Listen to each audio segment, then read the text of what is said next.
એટલે આજ કરશન બાપાએ કેવું કર્યું, બસ સ્ટેન્ડે જઈને બેઠા, બોલો ખબર હતી બસ નથી આવવાનું તોય ને જઈને બેઠા.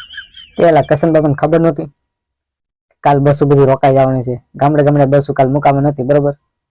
તો એ બસોમાં ડાયરેક્ટ વહી ગયા તો અમરેલી ને બસ સ્ટેન્ડે જઈને બેવાની ક્યાં જરૂર હતી? તારે કહેવાય નહીં જરી. એટલે એ ભાભકોની વાત માને છે.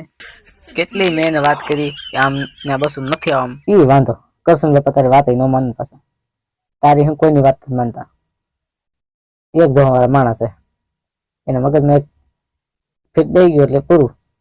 કોઈની બાપની વાત એ ન માને. પછી મેં એને કીધું ભાઈ અમરેલી બસ જાય છે તમે બેસી જજો. કાલે અમરેલી બસો જતી હતી, બરોબર? ગામડે ગામડે બબે બસો ત્રણ બસો મૂકી દીધી હતી. તો કરશન બાપાને ત્યાં બસ સ્ટેન્ડે જઈને બેસવાનું શું જરૂર હતી? સવારના ગયા હતા, સવારના ગયા હતા, રાતે 10:30 જ ઘરે આવ્યા. ઘરે આવીને કંઈક બસ જ ન આવ્યા તો કરશન બાપા સવારે 7 વાગ્યા ગયા હતા બસ સ્ટેન્ડે બેસવા. જાવ તું અમરેલી જાવ તું પણ બસ સ્ટેન્ડે બેઠા, બરોબર? બસ સ્ટેન્ડે બેઠા, વાટ જોઈ જોઈને રાતે 10:30 આવ્યા. 10:30 આવીને કહેલા હવે બસ જ ન આવી.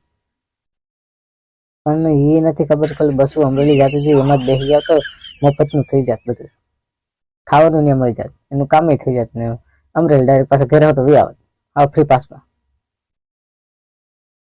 એટલે એવી રીતે તો ઘણા માણસ હેરાન થઈ ગયા છે કાલ. બસોમાં જવાળા હેરાન થાય ને, અમરેલી જવાળા તો એ બસમાં બેસી જાય ને એનું કામ પતાવીને વી આવે. બાકી આજુબાજુ બીજે જવાળા એનું સમજે બસમાં પૈસા વાહન ન ઘરના વાહન નો એમ કરે. બસ છે કે મેળ આવે ને એટલે એને જવું તો તકલીફ પડે થોડી. એવું હતું કાલનો સમય બધો. આવું છે ભાઈ બધું. હવે પણ તારે કહેવાય તો ખરું ને કરશન બાપાને, તારે એમ વાત કરવી હતી ભાઈ બાબા આજ છે ને બસ આવે મેં કોઈ છે નહીં, તમે ખોટા બસ સ્ટેન્ડ જતા નહીં અને તમારે અમરેલી જવું છે, બરોબર? તો અમરેલી જવું છે ને તો ઓલી બસ આવશે અમરેલી, આજે બસો બધી જવાની છે તો એ અમરેલી બસની અંદર તમે બેન વ્યા જજો અને પાછી બપોર પછી બસ પાસે અહીં આપણા ગામની અંદર આવવાની છે તો એમાં બેન પાસે ઘરે વ્યા જજો.